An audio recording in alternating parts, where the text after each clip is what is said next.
왜 만들었을까? 나를 이 땅에 만들어 보내신 이유가 뭘까 하고 봤더니 선한 일을 위하여 지으셨다 그래요. 그러니까 이 땅에 천지 만물을 다 살펴보세요. 이유 없이 그냥 있는 물체는 아무것도 없습니다. 다 나름대로 목적이 있고 사명이 있고 뜻이 있다 그런 말이에요. 길가에 굴러다니는 돌마저도 그냥 있는 것 같아도 다 나름대로의 있어야 할 의미가 있다 그런 얘기죠.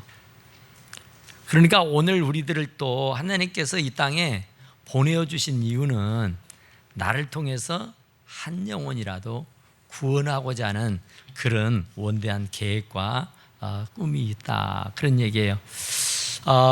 우리는 하나님의 은혜로 구원받았잖아요. 우리가 돈을 주고 구원을 받은 것이 아니라, 우리가 무슨 대가를 지불해서 하나님의 자녀가 되는 것이 아니라, 나의 의지, 나의 무슨 뜻, 공로 이런 거 하나 소용없이 완전히 일방적인 하나님의 선택하심으로 나를 구원해 주셨단 말이에요.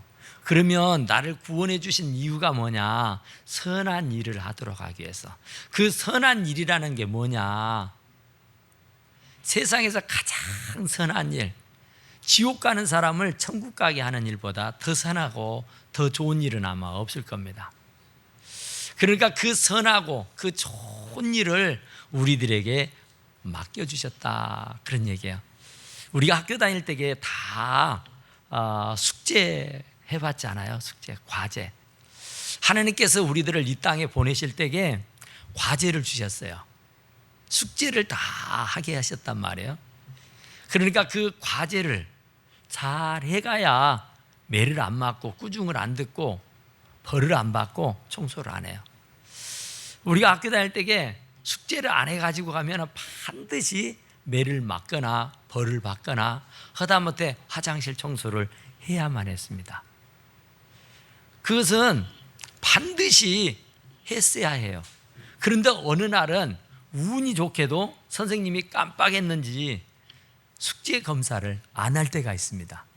그러면 얼마나 좋은지 몰라요. 근데 하나님은 인생이 아니니까 잊지 않아요. 하나님은 한번 내뱉은 말을 취소하지 않아요. 그러니까 반드시 하나님께서 우리를 이 땅에 살게 하신 것은 선한 일을 하기 위해서다 그랬어요. 그것은 바로 하나님께서 우리에게 숙제로 맡긴 겁니다. 과제를 내준 거예요. 그러나 그 과제는 반드시 검사할 날이 옵니다. 그래서 달란트에 비유보면은 한 달란트, 두 달란트, 다섯 달란트를 내어주었어요.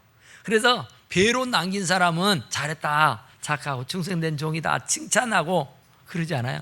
그런데 한 달란트는 땅을 파두고 묻어뒀다 그래서 아주 책망을 듣고 꾸지람을 듣고 또 바깥 어두운 데로 내쳐서 슬피 울고 이를 갈게 하는 일이 있었습니다. 그러니까 우리는 이 땅에 아직까지 목숨이 붙어 있는 이유는 반드시 우리가 할 일이 있기 때문이다 그런 말이에요. 옛날 한 시대에 풍미했던 엘비스 프리슬리라고는 팝 가수가 있지 않아요? 아주 흉측하게 생겼어요. 정말 그가 어마어마한 인기를 누리고 정말 엄청난 그런 가수였잖아요. 세계적인 톱 가수입니다. 그런데 그가 마지막 죽음을 면전 앞에 두고 곧 약물 중독이 돼서 죽어갈 때 그가 했던 말이 있어요. 나는 민족이라는 걸 배우고 싶다. 나는 그냥 무대에 서서 노래만 부를 줄 알았지 나는 내가 내 인생의 목적을 모르고 살았다. 그러면서 그의 부인 프리실라라고 하는 사람은 이렇게 말했어요. 엘비스는 자신이 이 땅에 사는 인생의 목적을 모르고 산 사람이다. 그는 이 땅에 사는 어떤 중요한 목적이 있을 것이라고 생각을 했다. 아마 설교하는 목사가 되어야 할지도 모르겠다. 누군가 섬기는 사회 봉사자가 되어야 할지도 모르겠다. 불쌍한 사람을 위해 어떤 기관을 지어야 할지 모르겠다고 생각했다는 겁니다. 하지만 한 번도 하나님 앞에 진지하게 엎드려 내 인생의 목적이 무엇입니까? 기도할 시간을 갖지 못했다. 연출가들이 계획해 준 대로 무대에 섰고, 무대에 서면은 청중들의 환호에 미쳐 노래했고, 공연이 끝나면 공허함을 이기지 못해 약물을 복용해야 했었다. 그래요. 결국은 그가 세계의 톱 가수로 유명세를 떨치고 그가 너무나도 화려한 삶을 살았지만 그 배후에는 공허함이 있었다. 그래서 그 공허함을 이기기 위해서 약물을, 마약을 하게 했다. 그렇죠? 그래서 결국은 그가 42세 젊은 나이에 생을 달리하고 마는 거였습니다. 목적 없는 삶이어서 그래요. 정말 하나님이 나에게 어떤 숙제를 맡겼을까? 하나님이 나에게 어떤 과제를 하라고 하셨을까 하는 것을 빨리 알고 그 과제를, 그 숙제를 하는데 열일하기를 했더라면 참 좋을 뻔했었다. 그래요. 우리가 한참 젊었을 때에 이종용이라고 하는 가수가 있었어요. 나 한참 바보처럼 살았군요 하는 노래를 불렀던 그 유명 가수입니다. 그런데 그 가수가 70년, 80년을 호령하고 아주 최고의 인기를 누리고 1975년대에 인기 가수 최고상을 받게 될 때입니다. 가요대상에서 그 대상을 받을 때였는데 그때 경찰이 들이닥쳐서 그를 체포해 가버립니다. 그 원인을 알아봤더니 그가 대마초를 소지하고 또 대마초를 피웠다는 것 때문이었습니다. 그래서 그는 졸지에 감옥에 들어앉게 됐습니다. 엘비스 프리슬리처럼 정말 많은 사람들의 인기를 한 몸에 받은 몸이었지만 무대에서 내려오면 그렇게 공허하고 허전할 수가 없어서 그 공허함과 허전함을 달래기 위해서 마약을 했던 것이랍니다. 그런데 결국은 감옥에 들어앉아서 생각을 해보니까 기가 막힌 거예요. 내가 무엇하러 왔다가 이 꼴 이 모양이 됐을까 하며 탄식하고 있을 때에 바로 옆에 사형수가 있었다 그래요. 그 사형수가 이 사형장에 끌려가는 마당에 이 이종용이라는 가수에게 나는 이제 사형을 언도받아서 집행하게 되면 나는 이제 사람이 아닙니다. 그러나 형씨는 아직 살 날이 많으니까 내 목까지 살아주십시오 하고는 그가 일일이 깎아서 만든 반지 하나, 십자가 그려져 있는 반지 하나를 그 이종용 씨에게 손에 안겨줬다 그래요. 그래 이종용 씨는 그때까지만 해도 전혀 세상 노래를 부르면서 정말 나는 바보처럼 살았다고 고백하면서 살았던 사람이에요. 그런데 그 사형수가 전해주는 그 반지에 감명을 받습니다. 그리고 돌아다 봐요. 내가 대체 어떤 사람인가? 가만히 돌아다 보니까 자기가 학생 시절 때는 YMCA 활동을 했었다 그래요. 그러니까 기독청년회를 가입해서 활동했었단 말이에요. 그런데 이제 인기가 오르고 유명세를 타게 되니까 자연스럽게 교회를 멀리하게 됐더라 그런 얘기죠. 그래서 이제 그 사형수의 말을 듣고 내 목까지 살아달라는 그 말에 큰 도전을 받게 됩니다. 그래서 그는 얼마 가지 않아서 그 감옥에서 나옵니다. 그래서 미국으로 도망가듯이 가버리고 말아요. 그래서 미국에 가서 신학을 공부하고 지금은 미국 LA에서 목회라는 목사님이 되었다고 합니다. 그러니까 정말로 그는 지금도 고백하는 것이 난 정말 바보처럼 살았다고 고백을 한다. 주님을 몰랐을 때에 나의 삶의 이유가 뭔지를 몰랐을 때에 목적이 없는 삶을 허우적거리며 살았을 때 그 공허함이 이루 말로 할 수가 없어서 마약을 했어야만 했는데 참 난 바보처럼 살았다고는 얘기해요. 김사카시라고 하는 사람이 이제 팔도를 유람하고 있을 때였어요. 어느 산기슭을 가니까 굉장히 곡하는 소리가 들리는 겁니다. 초상이 났구나. 하도 구슬프게 서글프게 탄식하며 우는 소리가 너무너무 아프게 들려서 그 울음소리를 쫓아가 봤습니다. 그랬더니 산 모퉁이에 조그마한 오두막집에서 곡을 하는 소리였어요. 이 김삿갓이 들어가 봤습니다. 들어가 봤더니 사랑하는 남편을 잃고 아버지를 잃고 자식을 잃고 탄식하는 가족들, 그들의 울음소리였습니다. 김삿갓이 삿갓을 쓰고 그 집을 딱 들어가니까 울고 있던 사람들이 울음을 뚝 끊치고는 그 김삿갓을 맞이합니다. 그리고 나서 선비님, 우리 남편, 우리 아버지, 우리 자식이 죽었는데 비석에 뭔가를 써야 할 것 같은데 선비님께서 보아하니 공부를 많이 하셔서 싶으니까 이 분을 위해서 비문을 하나 써주십시오 그랬어요. 그러니까 김삿갓씨가 그 말을 듣고 아 그러느냐고, 그러면 이 고인께서 벼슬을 무엇까지 했느냐고 물어요. 아이고 무슨 벼슬은요. 그러면 세상 그동안 살면서 남겨놓은 업적은 있으신가요? 하고 물었어요. 그러니까 아이고요 무슨 업적이요. 이 옆에 있는 누군가가 아이고 이분은요 먹는 게 다 식욕이 얼마나 대단했는지 모릅니다. 식욕 하나 끝내줬죠. 그래요.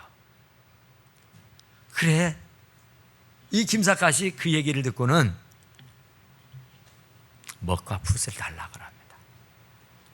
그리고는 그 김삿갓이 아주 찬란하게 네자를 쓰게 됩니다. 다죽다머, 다죽다머. 뭔 말이에요? 아무리 생각해봐도 뭔 말인지를 모르겠어요.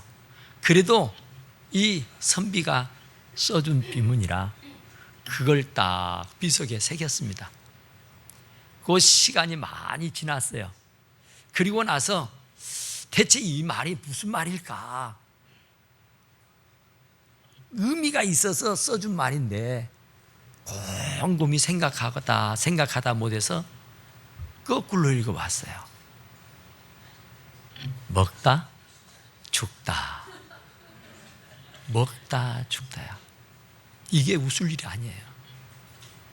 우리도 호랑이는 죽으면 가죽을 남기고 사람은 죽으면 이름을 남겨요. 흔적을 남기고 업적을 남긴단 말입니다. 먹다 죽다. 이런 사람이 돼서야 되겠느냐 그런 얘기죠. 이 땅에 태어난 사람들은 다 목적이 있습니다. 우리 주님이 분명 말씀하시잖아요.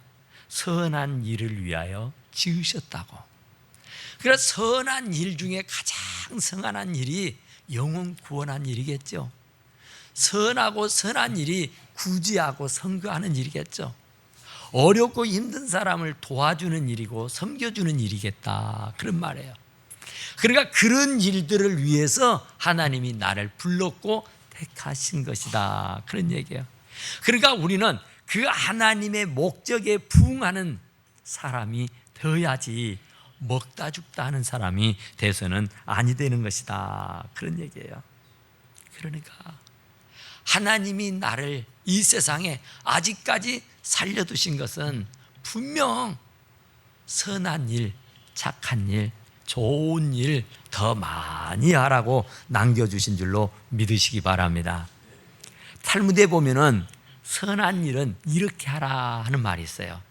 착한 일, 옳은 일, 좋은 일은 이렇게 하라 그런 말이에요. 첫째는 갚을 수 없는 사람에게 하라. 갚을 수 없는 사람에게. 내가 선을 베풀어도 나에게 갚을 수 없는 사람에게 해라. 두 번째, 전혀 모르는 사람에게 하라.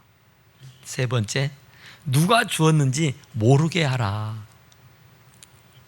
네 번째, 주고는 잊어버려라 그랬어요.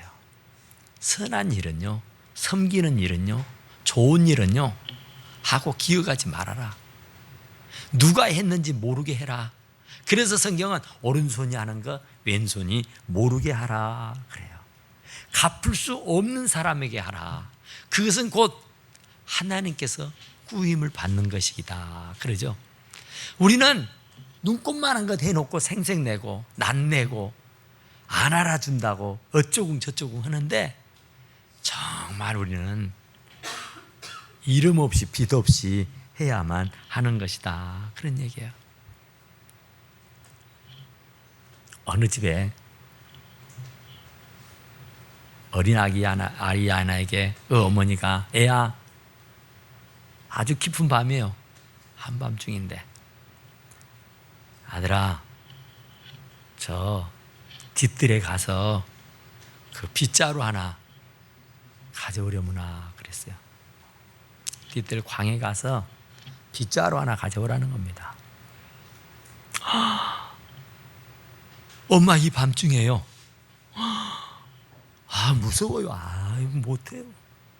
무섭긴, 하나님이 계시는데, 하나님은 저 마당 한가운데 계셔. 하나님이 너를 지켜주시고 돌봐주실 텐데 뭐가 무섭다고 그러니 빨리 가서 그 빗자루 하나 가져와 그러는 거예요. 아무리 봐도 무서워서 엄두를 못 내겠어요.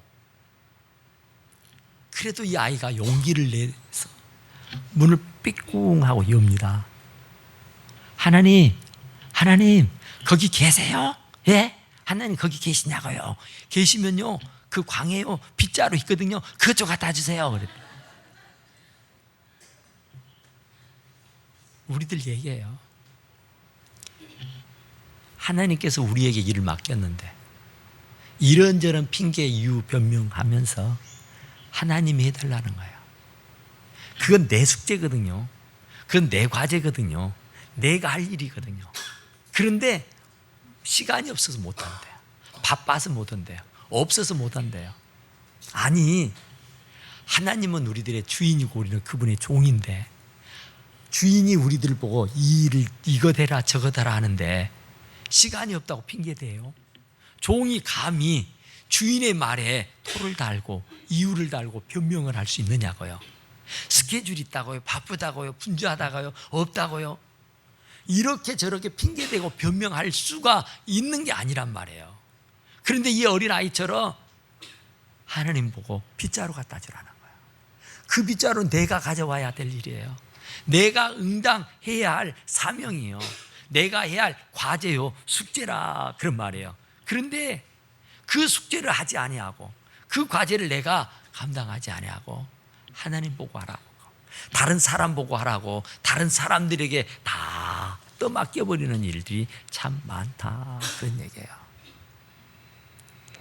선한 일 하라고 지으셨다 그래요. 우리는 착한 일 하라고 지으셨다 그래요. 정말 하나님이 원하시고 기뻐하시는 일이 무슨 일을 잘 분별해서 하나님이 반드시 나에게 사명을 주신 거예요. 탤런트를 주신 거예요. 은사를 주신 거예요. 해야 할 과제를 주신 거라고요. 그것은 하나님이 나에게 주신 과제물이에요. 남이 해줘야 할 일이 아니에요. 과제는 누구에게나 다 같아요. 없는 사람이 없습니다. 우리 학교 다닐 때에 선생님이 과제를 내줘요.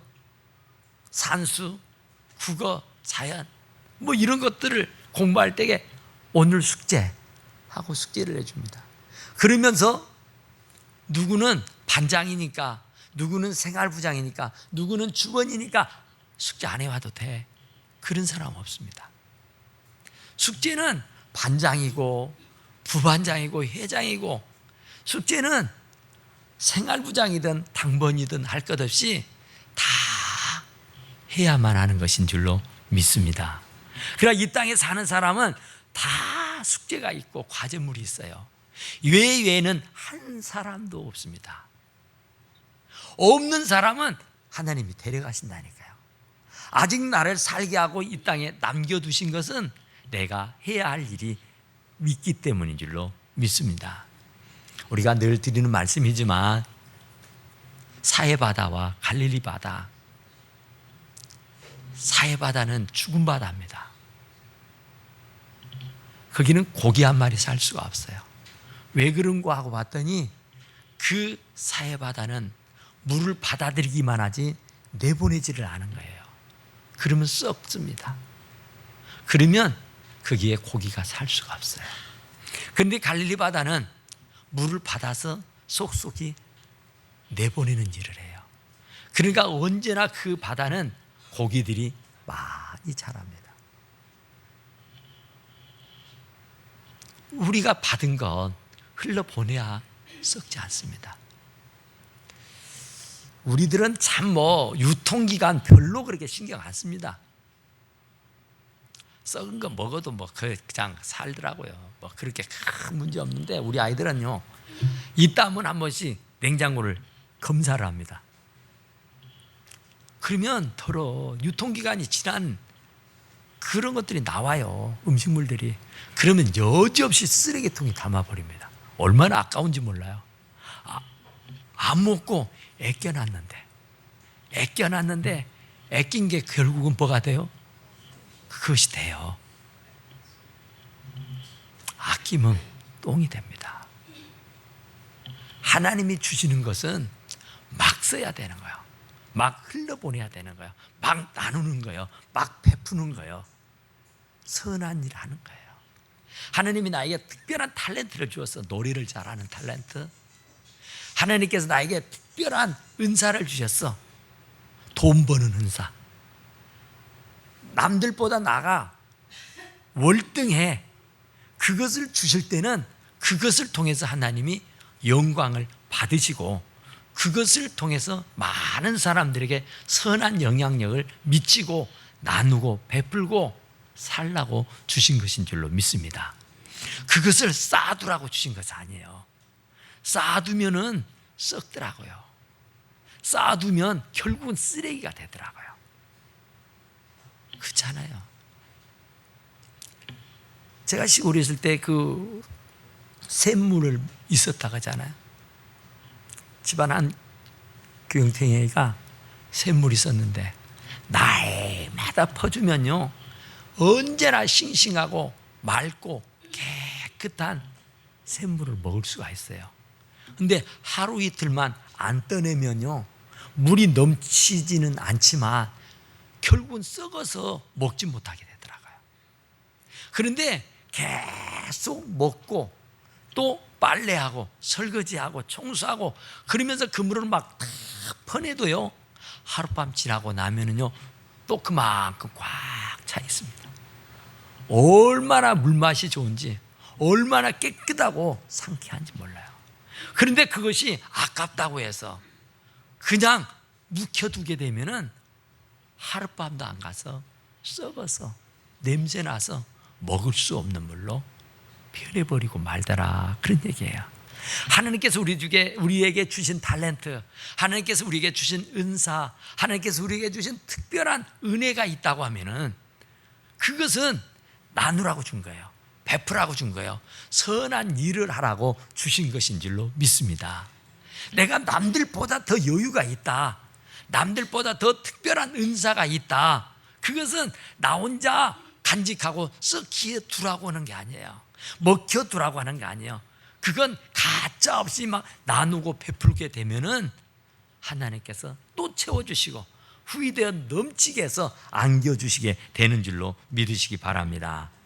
그러니까 하나님이 우리를 택하여 주신 것은 선한 일을 하도록, 선한 일, 좋은 일 하도록 한 거예요. 그러니까 우리는 하루하루 살아가는 삶이 좋은 일을 할 수 있어야 돼요. 선한 일을 할 수 있어요. 정말로 날마다 선한 일, 날마다 좋은 일, 날마다 감사하고 살아갈 수 있기를 간절히 축원합니다. 여러분, 이 땅에 정말 이유 없이 존재한 것은 없다니까요. 공중에 나는 독수리만의 그런 독특함이 있잖아요. 붕어, 오리, 닭, 황소, 말 다 다 보세요. 나름대로 탤런트 있어요. 나름대로의 그 사명이 있어요. 하물며 우리가 사명이 없겠냔 말이에요. 먹다 죽다 하다가 숙제 검사하면 어쩌려고. 우리 학교 다닐 때 난 지긋지긋했어요. 숙제를 너무 많이 안 해가지고 가니까 학교 가기가 싫더라니까요. 그런데 가기 싫다고 해서 안 갈 수가 없잖아요. 안 갔다가 그 다음날 가면 더 난리 나잖아요. 그러니까 또 가야 돼요. 숙제 안 해가지고 가면 반드시 손내. 그래서 해초리로 손바닥을 때려요. 종아리를 때려요. 저 뒤에 가 손 들고 서 있어. 너는 일주일 동안 화장실 청소. 이러면서 벌을 내리더라고요. 채찍을 들어 때리더라고요. 하나님께서 우리들에게 과제를 맡기고 사명을 맡기고 은사를 줬다고요. 그것은 순전히 선한 일 하라고, 순전히 섬기라고, 나누라고, 베풀라고 주시는 것인 줄로 믿으시기 바랍니다. 그러니까 이웃을 섬기라고, 교회를 섬기라고. 정말 교회도 얼마나 많은 일이 있어요. 왜 하나님께서 많고 많은 교회들 가운데 이 하나님 제일교회로 나를 불렀을까? 우연이 아니에요. 필연입니다. 예정이고 계획입니다. 어떤 계획이냐? 여기에 네가 할 일이 있다는 겁니다. 빨리 그것을 발견해야 됩니다. 그래야 마지막 때 주님 앞에 갔을 때에 어디 보자 할 때에 내가 이 일도 하고 저 일도 하고 이렇게도 하고 저렇게도 하다가 왔노라고 해야지. 내준 숙제 하나도 해가지 안 해가지고 벌벌벌벌 떨다가 지옥불에 내던져지면은 그거 어쩌겠느냐 그런 말이에요. 어떤 분이 그랬대요. 이 두 눈 있잖아요. 우리가 이 인생을 70, 80 살다 보면은 노안이 와요. 눈이 흐려져서 돋보기를 써야 될 때가. 근데 이 친구는 아주 젊어서 젊으니까 아주 지혜가 있었어. 내가 적어도 이 땅에서 70년, 80년 이제는 100년도 사는데 아이고 이 두 눈이 없으면 어쩌겠냐. 그러니까 이 두 눈을 잘 관리해야지. 그리고 생각해내는 것이 오른쪽 눈을 50년 쓰고 왼쪽 눈을 50년을 써야지 하고는 애꾸눈을 딱 만들었어. 애꾸눈이 누구예요? 에? 영화에 누구 나왔잖아요? 궁예이. 그래. 궁예가 돼가지고 딱 이래. 그럼 한 50년을 한쪽 눈 갖고 잘 살았어. 그래서 이제 이제 교체. 그리고 이쪽을 감고 이쪽을 딱 열었는데 웬거요? 안 보여요. 시력이 실명해버린 거예요. 안 쓰면요 그들이 있을 것 같죠? 없어요. 쓰면은 100년 가도요 여지없이 좋습니다. 아깝다고 남겨두고 아깝다고 숨겨두면은 다음에 쓸 때 보면은요 유통기간 지나세요 못 써요. 갖다 버려야 됩니다. 그날이 오기 전에 우리가 마음껏 나누고 베풀고 선한 일, 좋은 일 많이 하는 우리 사랑하는 성도들이 되시기를 간절히 축원합니다. 기도합시다. 그래가지고